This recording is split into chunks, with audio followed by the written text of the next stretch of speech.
दिनांक 3 नवंबर 2007 को योग सार प्रवचन क्रमांक 30 सुनिए। जय श्री ओम नमो सिद्धेभ्य नमो अरहंताणं नमो सिद्धाणं नमो आर्याणं नमो वज्रायाणं नमो लोये सवसाहुणं। मंगलम भगवान वीरो मंगलम गौतमो गणी मंगलम कुंद कुंदार्यो जैन धर्मोस्तु मंगलम। सर्वमंगल मांगल्यम सर्वकल्याणकारकम प्रधानम सर्वधर्माणां जैनम जयतु शासनम।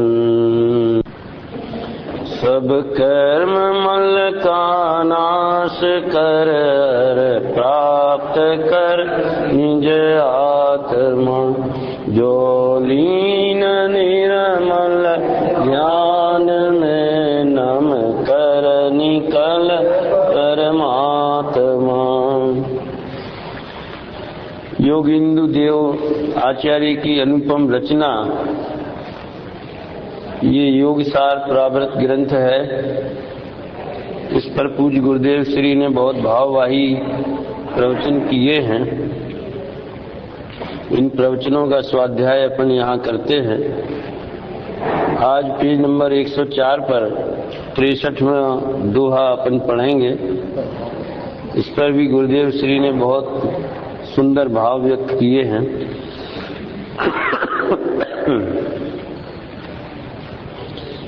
पहले दोहा पढ़ते हैं। जे पर भाव चये विमुनि अपाप मुणंती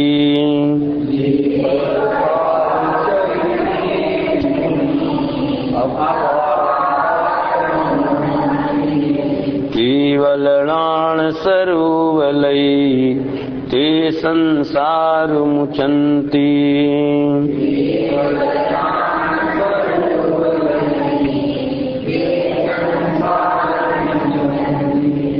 पर भाव को परित्याग जो अपनत्व आत्म में करे वे लहे केवल ज्ञान संसार सागर परिहर। देखो पिछले छंद में अस्थि से बात की थी। आत्मा का अनुभव जो जीव करता है उसे केवल ज्ञान और अविनाशी सुख प्रकट होता है। इस छंद में नास्ति से कथन करते परभाव का त्याग करता है वो संसार सागर छोड़ से पार हो जाता है। परभाव ही संसार है ना। ये तो सब कथन शैली का फर्क है कि प्रभाव का त्याग करता है वो संसार का त्याग करता। ये कई तो बात हुई, समझ में आया है। जैसे ये तो ऐसा हुआ जैसे जल का त्याग करता है वो पानी का भी त्याग कर देता है। इस टाइप का हुआ ये तो।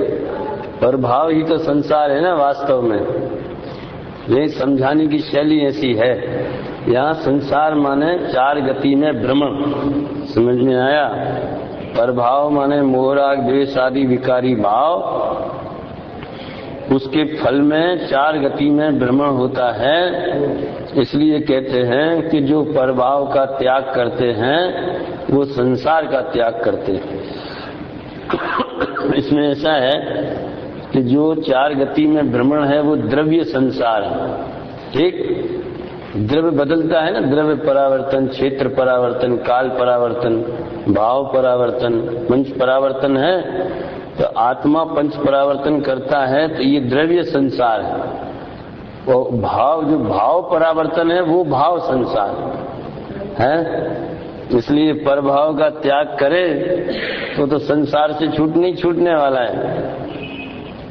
देखो अर्थ, जो मुनिराज पर भावों का त्याग कर आत्मा के द्वारा आत्मा का अनुभव करते हैं वे केवल ज्ञान सहित अपने स्वभाव को झलका कर संसार से छूट जाते हैं। ये तो केवल ज्ञान सहित स्वभाव को झलकाते हैं। इन केवल ज्ञान शक्ति स्वरूप जो परमात्मा है, शक्ति रूप जो स्वभाव है, उसको अपने उपयोग में अनुभव करते हैं, प्रकाशित करते हैं। मुनिराज ने तो इस ग्रंथ में अकेला मक्खन ही भरा है। यहाँ त्याग धर्म की मुख्यता बतलाते हैं। त्याग अर्थात विकल्पों का, परभावों का त्याग। सबसे पहले तो मिथ्यात्व का त्याग, मोह का त्याग सबसे पहले होता है। स्वरूप का ग्रहण होता है, तो स्वरूप को भूलने रूप, स्वरूप का अपरिचय रूप, परद्रव्य में अहम पने रूप जो मोह है, उसका त्याग हो जाता है। दो काम अलग अलग नहीं करना पड़ता कि आत्मा का अनुभव करें फिर मोह का त्याग करें, है? आत्मा का अनुभव नहीं होना, इसका नाम मोह। तो अनुभव हो गया तो मोह का त्याग हो गया, तो और क्या करना है इसे? जगत को तो बाहर में कुछ घर छोड़ दिया, स्त्री पुत्र छोड़ दिया, मकान छोड़ दिया, गृहस्थी में रहना छोड़ दिया, तो त्याग किया, ये समझ में आता है।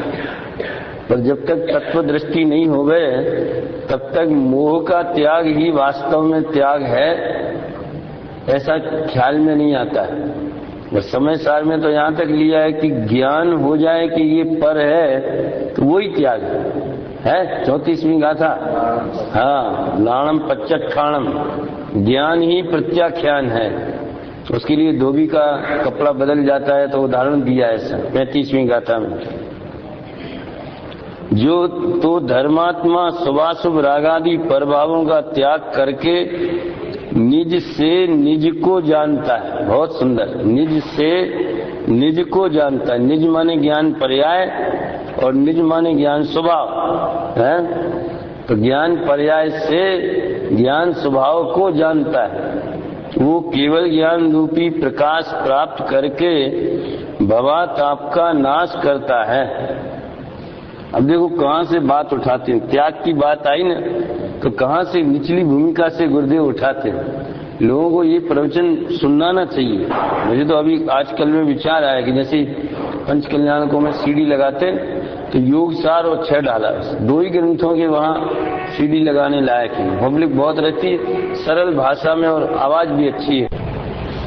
देखो, जिसे धर्म करना है उसे सर्वप्रथम तो कुदेव, कुशास्त्र और कुगुरु की श्रद्धा छोड़ना चाहिए। ये त्याग पहला त्याग तो गरीब मिथ्यात्व का।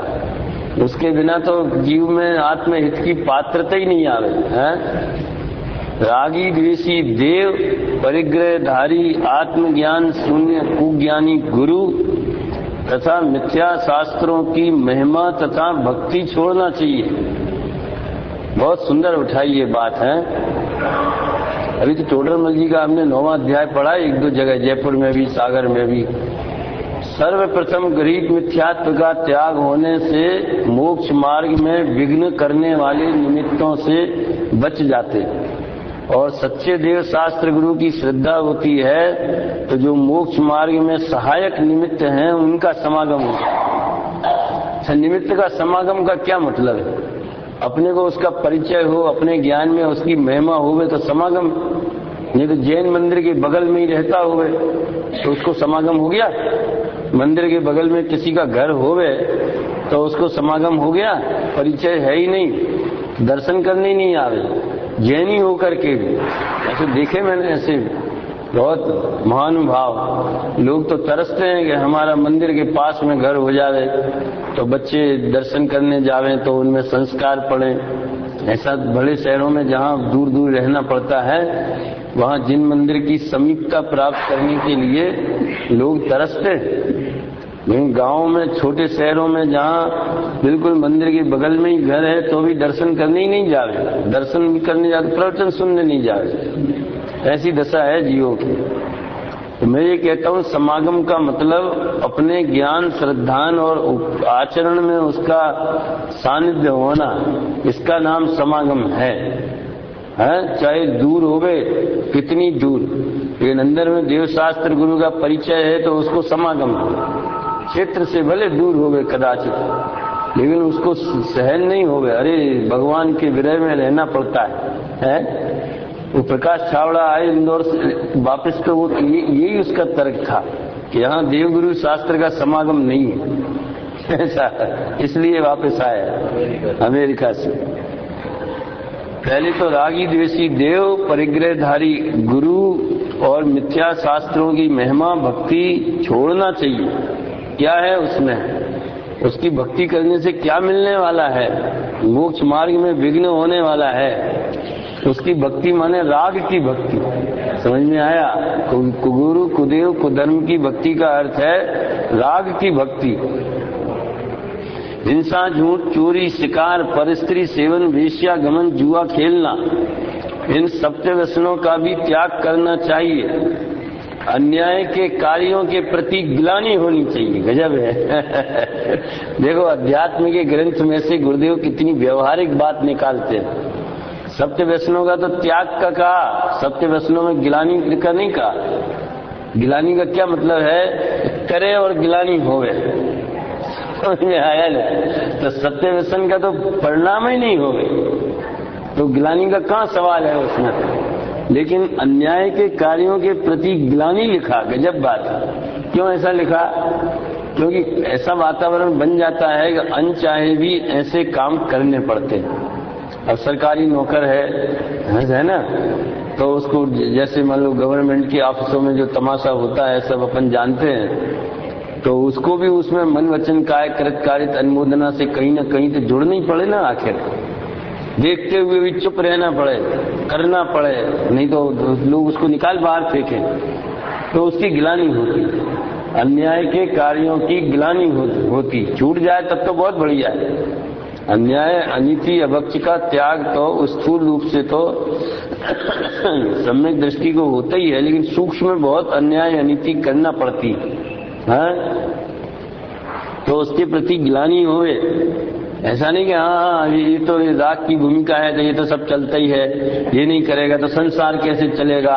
तो तुझे संसार चलाना है कि संसार का अभाव करना है? अरे गलती तो मान कम से कम। इस प्रकार कुदेवादी की श्रद्धा इत्यादि का त्याग करके वितराग, परमदेव, आत्मज्ञानी, निर्ग्रंथ गुरु तथा अनेकांत में वस्तु स्वरूप को बतलाने वाले शास्त्रों की श्रद्धा करनी चाहिए। वितराग, परम देव, आत्मज्ञानी, निर्ग्रंथ अकेला आत्मज्ञानी नहीं, साथ में निर्ग्रंथों का पंथ भव अंत का उपाय है, ऐसी कड़ी आती है। देखो देव गुरु शास्त्र तीनों की महिमा बताते हैं। देव होवे वितराग, गुरु होवे निर्ग्रंथ और शास्त्र होवे अनेकांत में वस्तु को बताने वाले शादवाद शैली के ग्रंथ। शादवाद मई तेरी वाणी, शुभ नए के झरने झरते हैं, उस पावन नौका पर लाखों प्राणी भववारी भी तिरते हैं। उनकी भक्ति एवं मनन करना चाहिए। बात ऐसे गुरुदेव के उस उद्गारों में ये बातें कम आती हैं वैसे है। योग सार जैसे आध्यात्मिक ग्रंथ में भी त्याग का वर्णन आया ना, तो त्याग के साथ में ग्रहण भी बताते।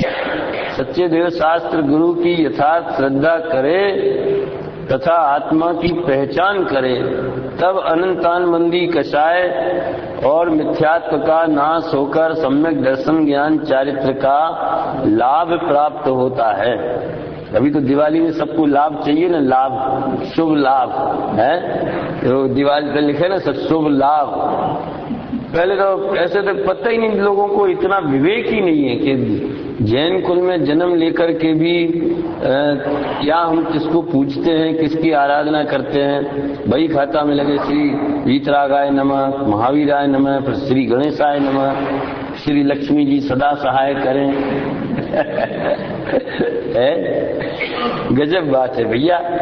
ये तो महावीर परमात्मा मोक्ष पधारे, दूसरे गौतम स्वामी को केवल ज्ञान हो, सच्ची भक्ति है गुरु की अनंत परमात्मा की सच्ची भक्ति कि केवल ज्ञान का सूर्य डूबने नहीं दिया, तो अपने केवल ज्ञान प्रकट कर लिया। अन्य मत में तो श्वेतांबर में भी ऐसा नहीं, वहां तो महावीर ने सोचा मैं मोक्ष जाने वाला हूं, कभी गौतम को बहुत तकलीफ होगी, तो गौतम को दूर भेज दिया गुणावक, जाओ फलाने श्रावक को उपदेश देकर। अरे ऐसा भगवान बोलते पर्टिकुलर किसी से? व्यक्तिगत बातचीत करते होंगे भगवान किसी से? हैं क्या आप जो थोड़ा रुकना विनोद जी समोसा में, फिर मुझे तुमसे बात करनी है। पता ही नहीं है छाये ज्ञान क्या होता है, अखंड दिव्य ध्वनि क्या होती है, इसका लोगों को विवेक ही नहीं है। तो गौतम को क्योंकि अगर मेरे सामने रहेगा और मैं मोक्ष जाऊंगा तो इसको बहुत दुख होएगा, तो दुख नहीं हो गया, अरे गजब हो गया। गणधर द्वादशांग को झेलने वाले, ओम ध्वनि को झेल कर द्वादशांग की रचना करने वाले, तीन कसाय के अभाव वाले ऐसे गणधर देव समझ में आया, चार ज्ञान के धारी, उसको दुख हो गए। श्री शंकर परमात्मा चले गए, वे जानते हैं ना सब, उसमें तो क्या है। और बल्कि ये तो ऐसा प्रसंग है कि डॉक्टर साहब कहा करते ना कि ये ईद है कि मुहर्रम है, खुशी का पर्व है कि दुख का पर्व है, विचार करना चाहिए। दुख का भी नहीं है और खुशी का भी नहीं, आत्म साधना का है। समझ में आया? न रोने की जरूरत है, अरे भगवान चले गए अब क्या होगा। क्या हुआ? गणधर को केवल ज्ञान तो हुआ। तो भगवान चले गए इसलिए केवल ज्ञान हुआ ऐसा नहीं, समझ में आया? वो तो होने ही वाला था।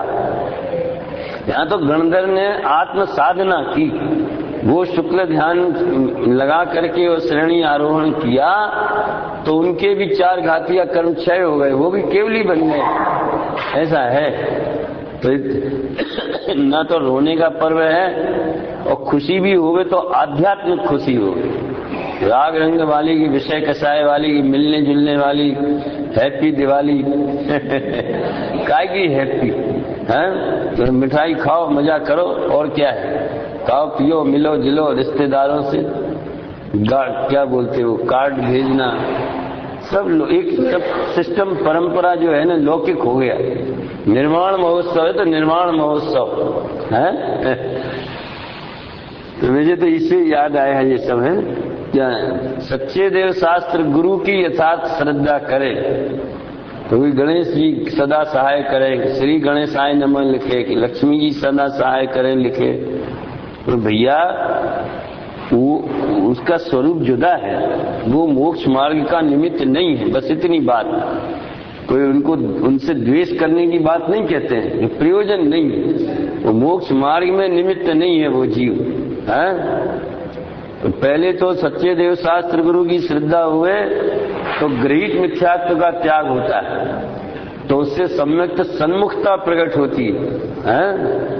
गृहीत मिथ्यात्व का त्याग जब तक नहीं हो तब तक सम्यक सन्मुखता नहीं होती है, क्योंकि गृहीत मिथ्या दृष्टि तो मिथ्यात्व को दृढ़ करता है कि नहीं?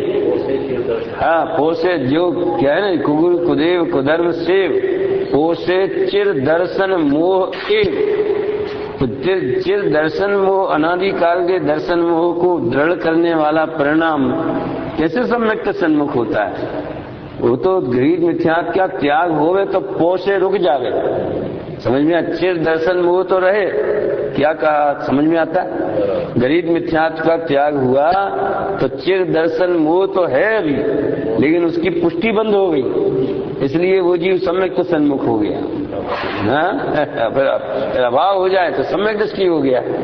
ऐसा विचार करना चाहिए। साथ में अनंतान मंदी भी ढीली पड़ती है, तत्व अभ्यास करता है ना, जिनेंद्र भगवान के द्वारा कहे गए तत्व का अभ्यास करे तो पर के कर्तापने का, 5 निर्गुण विषयों से सुख बुद्धि, यही सब अनंतान मंदी, क्रोध मान माया लोभ में सब यही आता है। इस तरह निज स्वरूप को पहचान कर उसमें स्थिरता करना वो सम्यक चारित्र है। पहले मिथ्यात्व का नाश की बात करते हैं, फिर सम्यक चारित्र की बात। सम्यक दर्शन होते ही पर भाव जो मिथ्यात्व तथा अनंतान बंदी आदि का नाश होकर स्वरूप की दृष्टि, ज्ञान तथा रमणता, स्वरूप में लीनता रूप स्वरूपाचरण चारित्र प्रकट होता है। तो इस प्रकार ग्रहण और त्याग दोनों एक साथ हो गए, ये समझाना है। अपने को जो बहिर दृष्टि वाले जीव हैं उन्हें तो बाह्य त्याग ही दिखता है और उसकी ही महिमा आती है।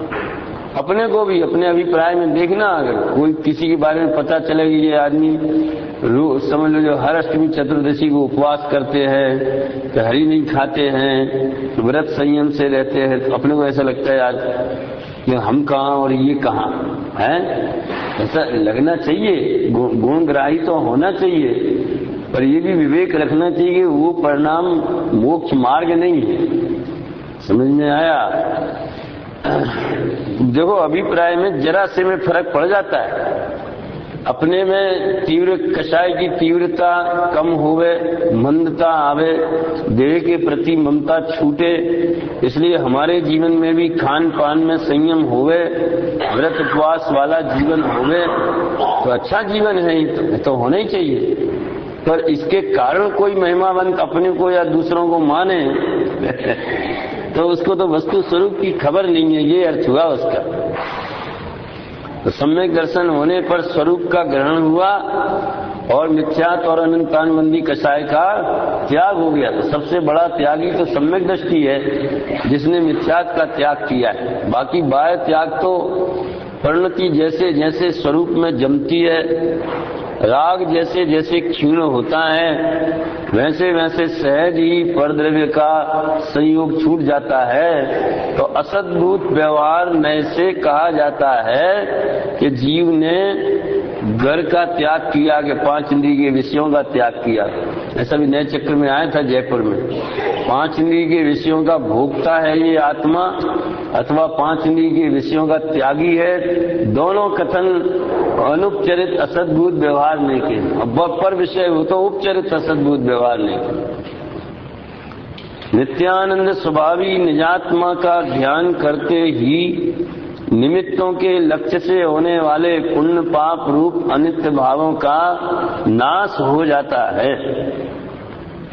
देखो हम परदेसी पंखी साधु इस देश के नहीं जी, हो सकता है गुरुदेव ने इसको गा के बोला हो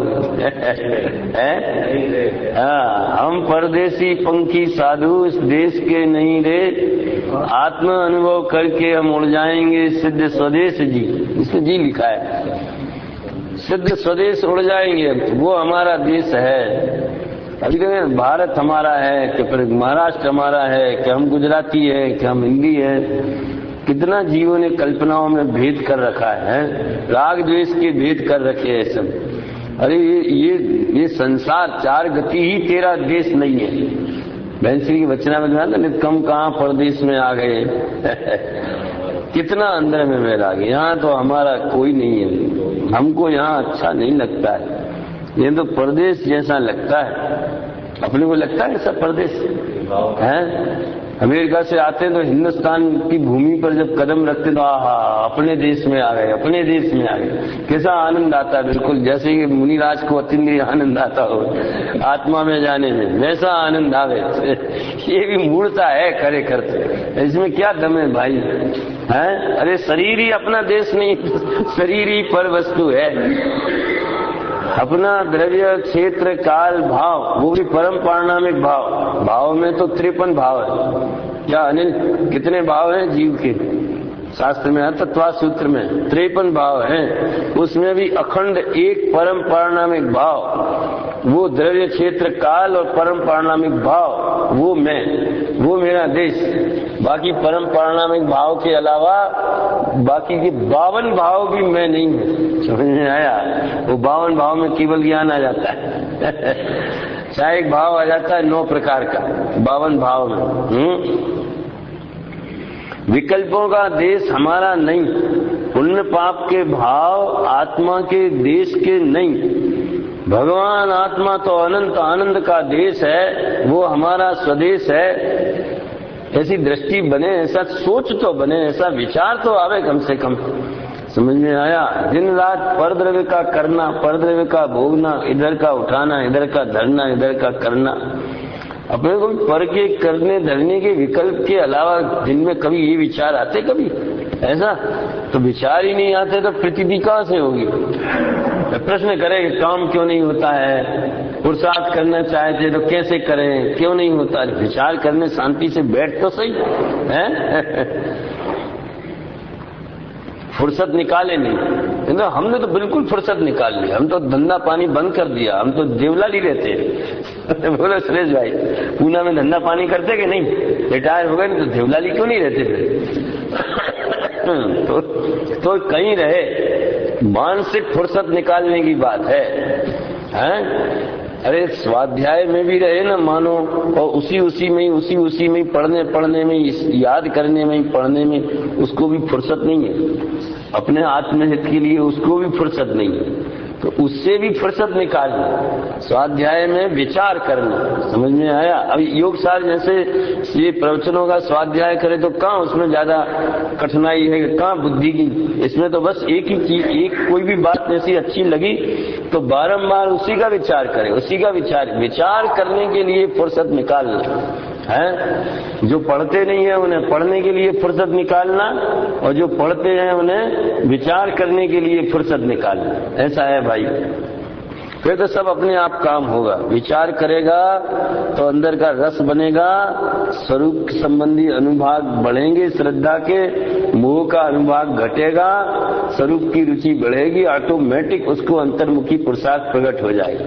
बस यथार्थ दृष्टि पूर्वक आत्म प्राप्ति की लगन पूर्वक विचार करे, बस ये बात है। देखो श्री योगेंद्र देव ने वन जंगल में सिंह बाघों की गर्जना का लक्ष्य छोड़कर निज देश में जाकर ये बात लिखी है, अहो अनंत सिद्ध पर्यायों का तू पिंड है, ऐसा निज आत्मा जिसके अनुभव में आया, उसे मुनिराज कहते हैं कि अब तुझे क्या करना शेष है। आत्मा का अनुभव होते ही सब कुछ मिल गया, स्वदेश का स्वामी हो गया। कहाँ तो अज्ञान दशा में मैं राष्ट्र का स्वामी हूँ, कि घर का स्वामी हूँ, कि गृहपति हूँ, उद्योगपति हूँ। अरे अपने चैतन्य का ही स्वामी है भैया, यही अनुभव करने लायक है। पुण्य पाप को अपना मानने वाला तो परदेसी है। पर को अपना माने वो परदेसी, अपने ज्ञान स्वभाव आनंद स्वभाव को अपना माने वो स्वदेश में रहने वाला है। अर्थात मिथ्या दृष्टि है। एक अपने परम पारणामिक भाव रूप जीवत्व स्वरूप कारण प्रभु में कितने विशेषण लगाते हैं, ऊपर लिखा ना, सकल निरावरण प्रत्यक्ष प्रतिभासमय अखंड एक अविनश्वर शुद्ध पारणामिक लक्षण है। ऐसे एक कारण प्रभु जीवत्व स्वरूप परम पारणामिक भाव तो सब द्रव्यों में है, जड़ में भी पारणामिक भाव। परम माने अपना आत्मा, परम लगा के अपना ज्ञायक भाव के लिए बात करते हैं। वैसे तो जड़ में भी पारणामिक भाव माने वस्तु के स्वभाव को ही पारणामिक भाव कहते हैं। उद्गल में जो स्पर्श रस गंध वर्ण है वो उसका पारणामिक भाव, लेकिन औदिक भाव, छायुक्तमिक भाव, छायक भाव ये पुद्गल में नहीं होता। ये तो कर्म के उदय उपशम क्षय क्षयुपशम के निमित्त से जीव में होता है। जीवस्य स्वतत्वम लिखा है सूत्र में, औपशमिक छायको भावो मिश्रश्च जीवस्य स्वतत्वम औदिक पारणामिक कौच, ऐसा है? उसको जीव का स्वतत्व, उद्गल में औदिक भाव नहीं होता है। या आम मीठा बहुत है, उसका उदय भाव नहीं है, उसके स्वभाव का परिणमन। सड़ गया ये भी उसके स्वभाव का परिणमन, क्योंकि सड़ना, गलना, बिछुड़ना, मिलना ये सब उद्गल। सड़ना कुछ होता ही नहीं, वो तो अपन को पसंद नहीं आया इसलिए अपन बोलते सड़ गया। वो तो उसकी पर्याय बदल गई, जो उसके बाद में जैसी उसकी पर्याय होने वाली है वैसी उसकी हो गई, लेकिन अपन को जरा बुरी लगी इसलिए अपन ने उसका सड़ गया ऐसा नाम रखा। उसमें सड़ना उसका विभाव नहीं है, मिलना, बिछुड़ना, गलना, सड़ना ये सब पुद्गल का स्वभाव है, समझिए। राग आत्मा का स्वभाव नहीं है, इसलिए वो अधिक भाव है। कितना फर्क पड़ता है, ऐसे भावों के हिसाब से विचार करें। एकत्व करके उसका अनुभव करना, जीवत्व स्वरूप कारण प्रभु में एकत्व करके उसका अनुभव करना, वो सदा के लिए आनंद अमृत का पान कराने वाला मोक्ष मार्ग है। ऐसा मोक्ष मार्ग प्रकट होने के बाद बाहर में चाय जैसा उपसर्ग आवे, कोलू में पेलते समय भी मुनिराज अंदर के अतीन्द्रिय आनंद में रमते रहते हैं। जैसा गजब की स्थिरता है, आश्चर्यजनक बात है। कैसे अपने स्वरूप में ऐसे जम गए होंगे कि देव उठा के समुद्र में फेंक रहा हो तो भी श्रेणी चढ़ के केवल ज्ञान ले लेते हैं। गजब है कि कोलू में फेंक दे, गजकुमार मुनि के माथे सिगड़ी जलावे, सुकुमार मुनि को श्यालिनी भक्षण करे, सुकौशल स्वामी को उसी की माँ, पूर्व जन्म की उसी की माँ। गजब है जो बेटे के दीक्षा लेने के कारण आर्त ध्यान से मर के इस त्रिंच में आई, सिंगनी बनी बागिल, उसी ने अपने बेटे का भक्षण किया। क्या क्या परिणाम है जीवों के, हैं? क्या सम्यक दर्शन प्राप्त कर रहे थे, बाद में सम्यक दर्शन कर लिए, वही माँ की पर्याय में, हाँ, शेरनी की पर्याय। हाँ, पहले बेटे को खाया और फिर सम्यक दृष्टि हो गई। कोई मान सकता है ऐसा? कैसी कैसी सम्यक दृष्टि है? अरे वस्तु की स्थिति सदा एक सी नहीं रहती है। चिमचंद भाई बहुत सिखाते थे, हैं? 111वें कलश के आधार से 4 बोल है ना, 111वें कलश में हिम्मत भाई, 111वें कलश के आधार से चिमचंद भाई बहुत सिखाते थे। पर्याय द्रव्य के बिना नहीं होता, ऐसे 3 बोल पहले है। परंतु में वस्तु की स्थिति सदा एक सी नहीं रहती, वो परिणाम चला गया। आत्मा तो मौजूद था ना, तो आत्मदृष्टि उनके उसके पति ने उसको संबोधन किया। हाँ, जो सुकौशल मुनिराज के पिता थे कीर्तिधर मुनिराज, उनने उसको संबोधन किया, तुमने जिसका भक्षण किया। पहले नहीं बोले, पहले बता देते थे कि ये तुम्हारा बेटा है। मुनिराज लोग भी जब भारतीय पुलिस के समान जब केस हो गया तब बोले बता। मैं ऐसी उल्टी सीधी कल्पनाएं बहुत करता हूँ, सोचता हूँ कि कौन सा परिणाम किस समय हुआ। अगर पहले जरा सा कह दे रहे ठहर, ये तो तेरा बेटा है, इसी के दुख में तू मरी, तो बेचारा बेटा भी नहीं मरता। अरे मरता क्या, वो तो मोक्ष चले गए। समझ में आया? सब जानते हैं ना मुनिराज को असल में रिश्ते नाते तो उनके लिए कोई चीज है ही नहीं। सब अकेला आत्मा, अकेला राम, आत्मा राम में मस्त रहने वाले जीव हैं। तो मुनिराज ने संबोधन किया तो उसको पश्चाताप हुआ। ऐसा है, खुद का बेटा दीक्षा ले लिया तो वैराग्य नहीं आया है, होना तो चाहिए था, उसको भी आरिका हो जाना चाहिए था। इस संसार में क्या रखा है, जब बेटे ही नहीं रहने वाला है, बेटे ही चला जाने वाला है, पति तो पहले ही चले गए थे, अब मैं किसके लिए रहूं? मैं भी आत्म साधना करूं, वहीं से लाइन उसकी सही हो जाती ना। जो होने वाला है वो होता है ना। उसको आर्त ध्यान में मरना, वो त्रिंच पर्याय में उत्पन्न होना, सब निमित्त निमित्त संबंध, 5 समवाय एक एक समय की पर्याय नक्की है। यह तो महिमा इस बात की, देखो कोई बैरी देव साधु को लवण समुद्र में पटके, वहां भी मुनिराज श्रेणी मानकर केवल ज्ञान लेकर सिद्ध दशा को प्राप्त कर लेते। इसलिए तो कहते हैं कि एक बार चैतन्य रत्नाकर की ओर दृष्टि करके अनुभव करे तो तुझे कौन सा फल प्राप्त नहीं होगा, अल्पकाल में सिद्ध पद को प्राप्त करेगा। ये 63 छंद हुए, अभी 64वां देखो। अब 64वीं गाथा में मुनिराज कहेंगे, लोकालोक का प्रकाशक ऐसे निज आत्मा को जो अनुभवता है उसकी केवल ज्ञान लेने की तैयारी हो गई है। ऐसे धर्मात्मा धन्य हैं। हम मुनिराज भी ऐसे मोक्ष मार्गी साधक को धन्य धन्य कहते हैं। धन्नाते भवयंत बुह जे पर भाव चयंती,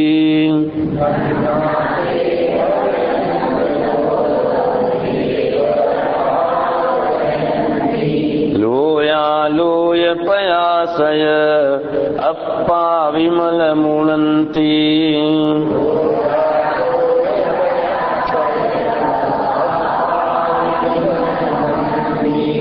है धन्य वे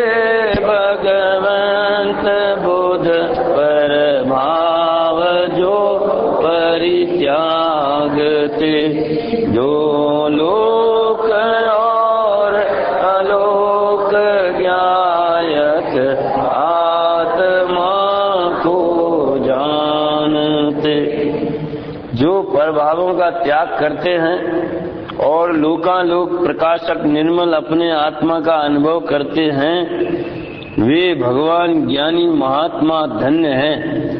ज्ञानी महात्मा धन्य। भगवान तो भगवंत बुद्ध ऐसा लिखा ना, भगवंत बुद्ध ऐसा, भगवान ज्ञानी है। गुरुदेव को भगवान आत्मा कहने का सपोर्ट ऐसी छंदों से मिलता है। तो 72 गाथा में तो भगवान आत्मा का ही है 3 दफे। जिसने अपने निर्मल शुद्ध स्वभाव को साध्य बनाकर साधा है, ऐसे धर्मी धन्य हैं। देखो पैसे वाले तो धूल के धनी हैं, खबर लेते पैसे वालों के है, धूल के धनी हैं, गजब है। एक ही महापुरुष ऐसा हुआ जिसने डंके की चोट पर पैसे वालों की कोई मक्खन पालिश नहीं करी, बस धूलपति है ऐसे ही कहा उसको हमेशा है? अपने अपने परिणाम सबके नक्की है ना भाई है? पैसे वाले तो धूल के धनी है, उसे धन्य नहीं कहा। तो एक बात और है विनोद जी इसमें कि उनके अनुयायी उन्हीं की भाषा बोले तो शोभा भी नहीं देगी। आप सोचो, आप हैं यहाँ कोई सेठ जी बैठे हुए हैं, अपने सब ट्रस्टी लोग हैं, सेठ ये तूने मंदिर बना दिया था, इससे धर्म नहीं हो गया। अरे तू कौन है और गुरुदेव कौन थे, समझ में आया? अपने को तो प्रेम से और विनय से ही बोलना, उसको मक्खन पालिश नहीं कहते हैं। जो साधर्मी है ना, सेठ तो संयोग के कारण, तुम सेठ क्यों देखो, साधर्मी देखो ना, तुम्हारे बराबरी के हैं या बड़ी उम्र के हैं, बोलो सूर्यकांत भाई है कि नहीं है? तो अपना अपना कर्तव्य क्या है, अपन तो व्यवहार में जो विनय है, प्रेम है, उनका सम्मान है, वो रखना चाहिए। वो भी तो साधर्मी है, जैसे तुम स्वाध्याय रसिक वैसी वो है। तो उस दृष्टि से देखना।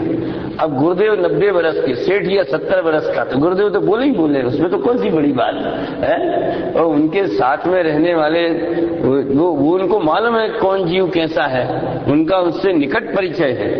तो उस भगवान दास सेठ को तो बोलते थे बहुत, तो भी सेठ हाथ जोड़े ऐसा है भाई। तो अभिप्राय का दोष नहीं होना चाहिए, बात तो ये है। आपने कहा इसलिए मुझे इतना खुलासा करने का विकल्प आया है। नहीं तो हम तो किसी से डरते नहीं है, हम तो किसी का लिहाज नहीं करते। मैं किसी की मक्खन पालिश नहीं करता हूँ। तो कटु वचन बोलना इसका ये अर्थ है, किसी का अपमान करना सभा में उसका ये अर्थ है, तुम किसी से नहीं डरते हो। हम अपना स्वाभिमान कर, दूसरे का भी तो स्वाभिमान है। समझ में आया सुरेश भाई? बराबर है? जिसने अपने, देखो पैसे वाले तो धूल के धनी हैं, उसे धन्य नहीं कहा। दान में खूब धन खर्चे, उसे धन्य नहीं कहा। गजब है, व्यवहार में धन्य कहे, लेकिन परमार्थ से तो क्या है, पैसे का तो जो चीज जहाँ जाने वाली है, परमाणु का परिणमन होने वाला है, वो नक्की, क्योंकि ये कोई धन्य कार्य नहीं है। धन्य तो वो है कि जो अनादि से नहीं किया वो कार्य करे तो धन्य है, नहीं तो काय का धन्य। धनी धन्य है जे जीव नरभव पाए ये कार्य किया, तिन्हीं अनादि भ्रमण पंच प्रकार तजी भर सुख लिया। ऐसा है। अंदर में सच्चिदानंद ध्रुव लक्ष्मी पड़ी है, तो उसमें योग अर्थात जुड़ान करके शुद्ध निर्मल भाव प्रकट करता है, वो धर्मी धन्य है। भगवान आत्मा की परम संपदा को रुचि पूर्वक साधते ही जगत के सभी पदार्थों से उदासीन हो जाता है। कितने अच्छे वाक्य हैं, एक एक वाक्य है बहुत सरल, ये अंदर में प्रेरणा देने वाले हैं। दास भगवंत के उदास रहे जगत सो, सुखिया सदैव ऐसे जीव समकिति है। भले राजपाट में अभी रमा हुआ दिखता है कि राजपाट में तल्लीन होता है, व्यवस्था करता है, सब देखता है, पैसे वाला होए, फैक्ट्रियां होए, तो उसमें उपयोग तो जुड़ता है ना। अंदर में परिणति में उदासीनता है। यही तो सम्यक दर्शन का कमाल है। कदाचित पुण्योदय से चक्रवर्ती कामदेव नारायण प्रति नारायण इंद्र धरणेन्द्र अहिमेंद्र आदि की पदवियां प्राप्त हों तो भी धर्मी को उनमें मोह ममत्व उत्पन्न नहीं होता है। देखो नारायण प्रति नारायण को भी इसी कोटि में लिया है, चक्रवर्ती वगैरह के साथ में है। सम्यक दृष्टि को बनती है, बाद में सम्यक से छूट जाता है।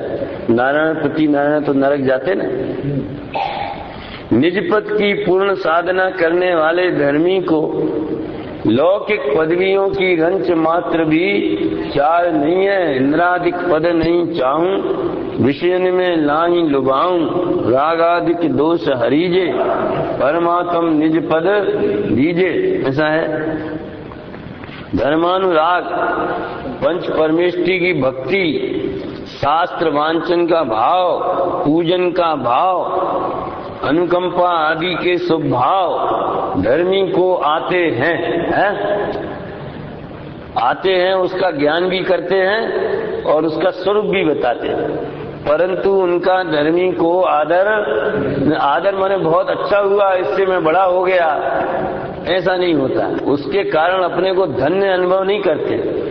शुभ भाव से ज्ञानी अपने को धन्य अनुभव नहीं करते हैं, तो वितराग भाव से धन्यपना अनुभव करते। शुद्ध स्वभाव में स्थिर हो सकते नहीं, इसलिए शुभ भाव आते हैं, किंतु धर्मी को उन भावों का तथा उनके फल का आदर नहीं है।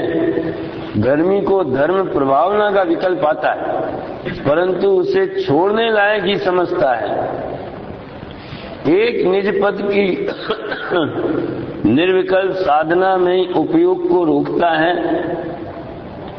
क्योंकि शुद्ध स्वभाव में जितनी एकाग्रता हो उतनी स्वयं का लाभ है। जब लाभ की बात आई, लाभ माने प्राप्ति, लाभ होना माने प्राप्ति होना, तो स्वरूप की प्राप्ति होना वही लाभ है। संसार के सर्व प्रपंच जालों से विरक्त होकर सप्त तत्व और 9 पदार्थों आदि के विकल्पों को भी त्याग कर धर्मी जीव एक शुद्धात्मा को ही ध्याता है तथा परमानंद के अमृत का पान करता है। वाह! अंदर के सुधारस को पीता है। भाषा तो सब अलंकारिक, सुधारस, आनंद रस जैसा लगता होगा, जैसे मौसमी का जूस पीते हैं ऐसा लगता होगा, आत्मा का रस ऐसे ही लगता होगा, पतला पतला कैसा लगता है? ऐसा है भाई। अरे राग द्वेष के भी रस कहा जाता है, विषयों का रस, समझ में आए ना? उसको भी रस बोलते हैं। रस का मतलब स्वाद लेने लायक जो परिणाम उसमें तन्मय होता है, तो रस परिपाक होता है।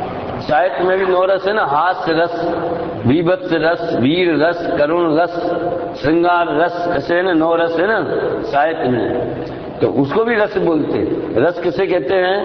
एक गेय में उपयोग तन्मय हो जाए तो दूसरे गेय की इच्छा नहीं रहे, उसका नाम रस है। ऐसा अपने 32वीं 38वीं गाथा के भावार्थ में पंडित जयचंद जी छावड़ा ने रस की ऐसी परिभाषा की।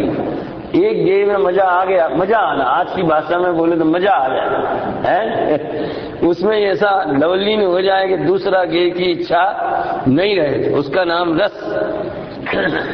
लोक में 9 रसों का स्वाद ये जीव लेता है। एक अद्भुत शांत रस ये तो ज्ञानी को अनुभव में आता है ना? विकल्प जाल चित्त शांत चित्ता तये साक्षात अमृतम पिबंती। ये सुधा रस, शांत रस, आनंद रस। आचार्य देव कहते हैं कि ऐसा धर्मी धन्य है, प्रशंसनीय है, वही महाविवेकी है, वही पंडित है, परम ऐश्वर्यवान भी वही है। प्रशंसा करने लायक, आदर करने लायक, आदर्श बनाने लायक तो ऐसे ज्ञानी जीव ही हैं। घर के एक कोने में बैठा ज्ञानी निज की शांति और शांति का वेदन करता है। गुरुदेव को तो बस ज्ञानी, उनकी दृष्टि में ज्ञानी माने जो स्वरूप की दृष्टि जम गई स्वरूप में, जिसकी बाहर में कैसा भी उदय भाव और संयोग होवे, उसके अंदर की शांति कभी भंग नहीं होती।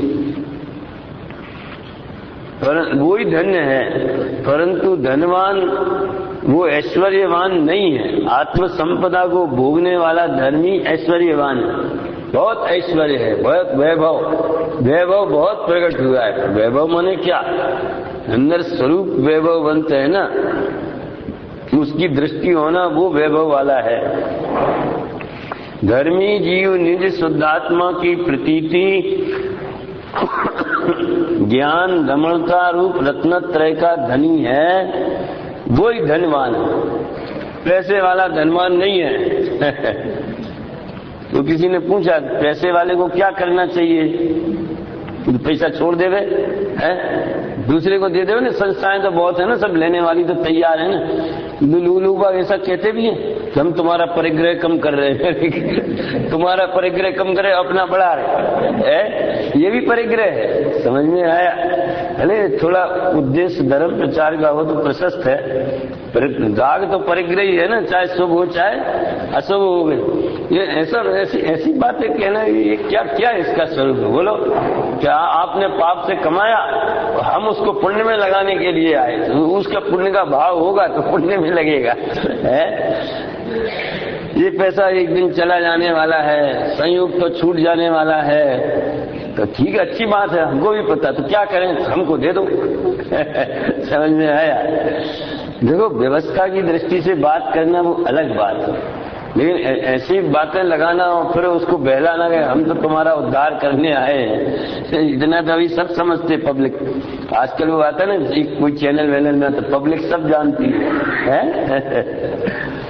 सम्यक दर्शन ज्ञान चारित्र, देखो लिखा, पैसे वालों को पैसे का मोह छोड़कर, पैसा का नहीं लिखा कुछ भी, पैसे का क्या करना ये नहीं लिखा, तू कर नहीं सकता ना, उसका परिणाम नक्की है, तेरे हाथ में थोड़ी है। पैसे वालों को पैसे का मोह छोड़कर आत्मा की रुचि करके रत्नत्रय प्राप्त करना चाहिए। तो पैसे का क्या होगा? अरे वो द्रव्य है, उसकी भी त्रिकालवर्ती पर्यायें सब सुनिश्चित हैं सिस्टम में। तो विकल्प आवे तो जो आवे सो करना, जो योग्य होवे, जैसा भाव आवे, करने की भाषा में भी व्यवहार से बोले तो उसका बोझा क्यों रखना, जैसा योग्य लगे सो करना, लेकिन करने लायक तो पैसे का मोह छोड़ना है। सम्यक दर्शन ज्ञान चारित्र रूप तीनों रत्नों को धारण करने वाला ही भाग्यवान है, अपने भाग्यशाली। अतीन्द्रिय ज्ञान तथा आनंद का स्वामी होकर वो अल्प काल में मोक्ष पाएगा। यहाँ आत्मानुशासन का दृष्टांत देते हैं कि अतीन्द्रिय आनंद के स्व संवेदन में मस्त हुए दिगंबर संतों के शरीर में लगी रेत मैल ही जिसका आभूषण है। देखो वही शोभा है, पाषाण की शिला ही जिनके बैठने का आसन है, कंकरीली भूमि ही जिनकी सैया है, सिंह बाघ की गुफाएं ही जिनका सुंदर घर है, अनुभूति जिनकी गिरी गुफा है, तथा जिन्होंने अज्ञान की सभी ग्रंथियां तोड़ डाली हैं और ज्ञान आनंद का खजाना खोला है, ऐसे जगत से उदास तथा मुक्ति के प्रेमी सम्यक ज्ञान के धनी योगी गण हमारे मन को पवित्र करो। आत्मानुशासन बहुत सुंदर है, बहुत बढ़िया ग्रंथ है। एक बार हम छिंदवाड़ा में लिया था, आद्योपांत पूरा। हाँ, बहुत नीति वैराग, बहुत सुंदर ग्रंथ। द्रव्यान योग में भी समझ लो प्रथम भूमिका में प्रवेश कर, द्रव्यान योग और चरणान योग का मिक्स है, बहुत सुंदर ग्रंथ। वैसे योगसार में नीतियों की बात नहीं, इसमें तो विशुद्ध अध्यात्म है। उसमें तो अध्यात्म का थोड़ा सा जैसे शेड दे देते ना कलर, मूल तो नीति प्रधान ग्रंथ। कभी विचारात्मक है, मन में विचार योगसार जी हो जाए, बहुत सी लिस्ट है दिमाग में है। अरे ये 64 छंद हुए, बाकी के छंदों की चर्चा अपन बाद में करेंगे, अभी का समय हो गया।